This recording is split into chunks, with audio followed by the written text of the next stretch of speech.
생각이 짧았다. 한국 야구 슈퍼스타였던 이종범이 8년 만에 마이크 앞에 앉아 한 첫마디입니다. 1994년 196안타 MVP, 1997년 KBO 최초 30-30. 그가 단 1년 사이에 콜이 오면 어디든 간다를 외치게 된 사정이 있습니다. KT를 떠나 최강야구로 향했던 2025년 6월부터 백반증과 0%대 시청률로 끝난 5개월까지 그 결정 하나하나를 확인해 보겠습니다. 그 전에 이종범이 어떤 선수였는지부터 짚고 가야 합니다. 1994년 그는 타율 3할 9푼 3리에 196안타 84도루를 찍었습니다. OPS는 1.033, WAR은 11.82. 그의 정규 시즌 MVP가 누구였는지는 굳이 말씀 안 드려도 될 겁니다. 이종범이 단순히 잘한 시즌이 아니라 KBO 한 시즌 도루 기록을 새로 쓴 시즌이거든요. 84도루. 그 뒤로 32년이 지난 지금까지 누구도 못 깬 숫자입니다. 타율, 안타, 도루, 득점, OPS 5부문 1위를 한 명이 가져갔다는 사실 하나만으로도 그의 KBO가 누구의 리그였는지 정의가 됩니다. 여기서 끝이 아니었습니다. 1997년에는 30홈런 64도루를 찍으면서 KBO 최초의 30-30 클럽을 열었어요. 타율 3할 2푼 4리까지 더해서 트리플 3. 파워와 스피드를 한 시즌에 둘 다 갖춰야만 들어갈 수 있는 영역인데 그 문을 한국에서 처음 연 사람이 이종범이었습니다. 해태왕조의 한국 시리즈 우승 3회도 이 선수의 어깨 위에서 굴러간 그림입니다. 그런 선수가 지도자로 돌아온 게 2013년 한화였습니다. 거기서 시작해서 해설로 잠시 빠졌다가 2019년 LG로 현장에 복귀합니다. 그리고 2023년 LG 1군 주루 외야 수비 코치로 29년 만에 통합 우승을 함께 들어올립니다. 선수로도 코치로도 정상에 서본 사람. LG와는 5년을 함께한 뒤 2023년 시즌이 끝나고 자연스럽게 헤어집니다. 문제는 그 다음 선택입니다.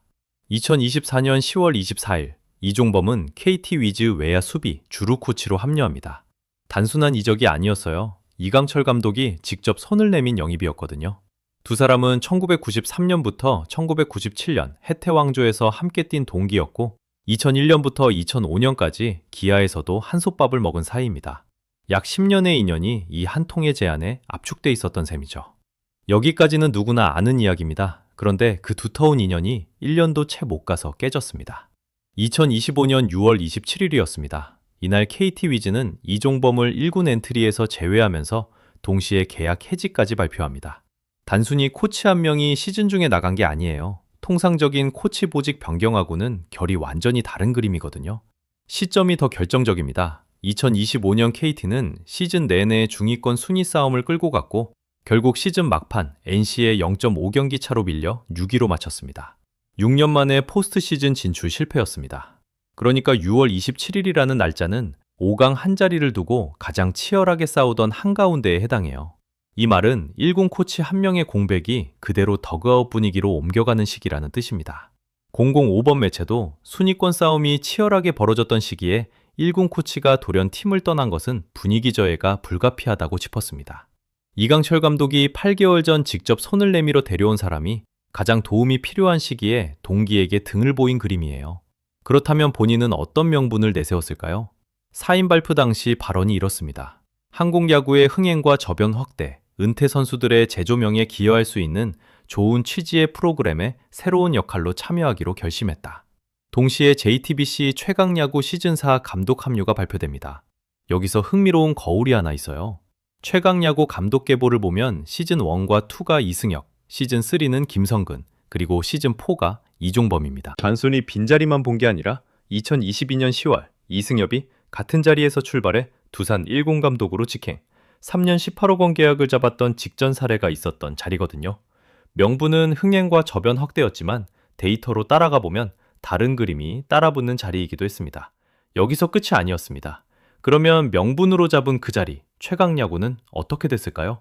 결과부터 말씀드리면 5개월 만에 끝납니다. 2025년 9월 22일 최강야구 시즌4가 첫 방송을 했습니다. 1화 시청률 1.5%. 이미 이 숫자부터가 빨간불이었어요. 시즌1부터 시즌3까지는 2%에서 3%대를 꾸준히 찍던 프로그램이거든요. 출발선부터 절반 가까이 깎인 상태로 시작한 겁니다. 시작부터 문제였습니다. 1화 1.5, 2화 1.3, 3화 1.0, 그리고 4화에 0.8. 단 4주 만에 0%대로 진입했습니다. 단순히 시청률이 빠진 게 아니라 회차마다 거의 일정한 폭으로 깎여 나간 추세였어요. 이전 시즌 1에서 시즌 3까지는 4화 안에 이 정도로 무너진 적이 한 번도 없었습니다. 이후로도 0.6, 1.0, 0.9, 0.8, 0.9, 0%대가 구착됐고 2026년 1월 26일 회차는 0.593%까지 내려갔습니다. 물론 외부 변수도 있었습니다. 외주 제작사 스튜디오 C1과 JTBC의 경영권 분쟁으로 출연진이 갈렸거든요. 이대호, 박용택, 정근우 같은 익숙한 얼굴들은 스튜디오 C1의 불꽃야구로 빠지고 시즌4에는 김태근, 윤성민, 이대영, 나지완이 새로 합류했습니다. 시청자가 3시즌 동안 정붙인 라인업이 통째로 바뀐 거예요. 그리고 2026년 2월 23일 종영, 시작한 지 정확히 5개월. 종영 사유는 부진한 시청률에 더해 2월 6일 개막한 밀라노 코르티나 동계올림픽 중계 일정이 겹친 겁니다. 여기서 끝이 아니었습니다. 사임 당시 본인이 내세웠던 명분 기억하시죠? 한국 야구의 흥행과 저변 확대.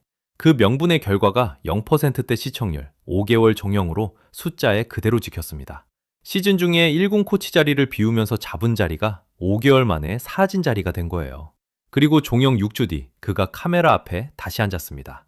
거기서 한 첫 마디가 생각이 짧았다 였습니다. 종영 6주 뒤 2026년 4월 6일 MBC 스포츠 플러스 비하인드에 그가 다시 앉았습니다. 박소영 아나운서 앞에서 한 첫 마디가 작년 6월 최강 야구를 맡으면서 과정이 순탄하지 못했다. 생각이 짧았고 후회를 많이 했다 였습니다. 잘못된 선택이었기 때문에 감수해야 한다는 말도 이어졌어요. 그런데 후회만이 아니었습니다. 스트레스로 얼굴에 백반증까지 생겼다. 추상적인 스트레스가 아니라 자가면역 질환이라는 구체적 병명이에요. 1년 사이에 신체에 흔적이 남을 정도의 압박이었다는 직접 증거였습니다. KT 후배들을 향한 사과도 나왔어요. KT에서 눈여겨봤던 선수들에게 더 해줄 수 있었는데 미안하다. 시즌 중에 떠나면서 두고 온 1군 선수단을 향한 직접 사과였습니다. 그리고 결정타가 있었습니다. 종영을 알았다면 선택하지 않았을 것이다. 본인이 고른 길이 결과로 자기를 부정하게 만든 그림이에요. 문제는 다음 날 다시 불거졌습니다. 2026년 4월 7일 DC 인사이드. KT 위즈 갤러리에 이종범 규탄 및 KT 위즈 복귀 반대 성명문이 올라온 거예요. 핵심 문장이 이거였습니다. 팀의 이름과 유니폼, 더그아웃에서 지켜져야 할 책임과 태도는 감정의 문제가 아니라 구단의 기준이다. 그리고 3개 조항이 따라붙었어요. 첫째, 코치 프런트, 자문 홍보, 어떤 공식 보직으로도 복귀시키지 말 것. 둘째, 시즌 중 이탈한 지도자에 대한 기준을 팬 앞에 밝힐 것. 셋째, 선수단과 팬의 신뢰를 가볍게 소비하지 말 것. 이 말은 즉흥적 야유가 아니라 3개 조항으로 정리된 형식 자체가 팬덤이 구단 운영 원칙 수준으로 사안을 끌어올렸다는 뜻이거든요. 2025년 6월 5강 싸움 한가운데서 1군 자리를 비웠고 그 자리에서 잡은 3자리는 5개월 만에 사라졌고 그 흔적이 백반증과 팬 성명문 3개 조항으로 남았습니다. 1년이라는 시간이 한 사람의 자리를 이렇게 빠르게 흔들 수 있다는 게 이번 사례의 가장 무서운 지점입니다. 한쪽엔 백반증과 사과, 한쪽엔 조직화된 거부. 그 한가운데서 그가 던진 한마디가 콜이 오면 무조건 어디든 간다 했습니다. 그러면 그 어디든은 실제로 어디였을까요? 한 달 뒤 답이 나왔습니다. 5월 6일 잠실 LG 두산전 한면재 캐스터와 김선우 해설 옆에서 8년 만에 다시 마이크를 잡았거든요. 그날 경기는 LG가 6대1로 잡았고 935일 만에 1군에 돌아온 이재원이 선제 투런 홈런을 쳤고 송찬희도 동반 홈런포로 분위기를 더했습니다. 마이크 앞 자리는 다시 열렸지만 그라운드 자리는 아직 미해결입니다. 친정기아의 외야 수비 주루는 김현우 코치, 작전 주루는 고영민 코치로 이미 채워진 상태라 즉시 복귀할 빈자리도 보이지 않거든요. 이종범 해설위원의 다음 한 칸이 어디로 떨어질지 데이터로 계속 추적해드리겠습니다. 오늘 분석이 흥미로우셨다면 좋아요 한 번이 다음 분석에 힘이 됩니다. 구독하시면 KBO 인물 분석을 가장 먼저 보실 수 있습니다.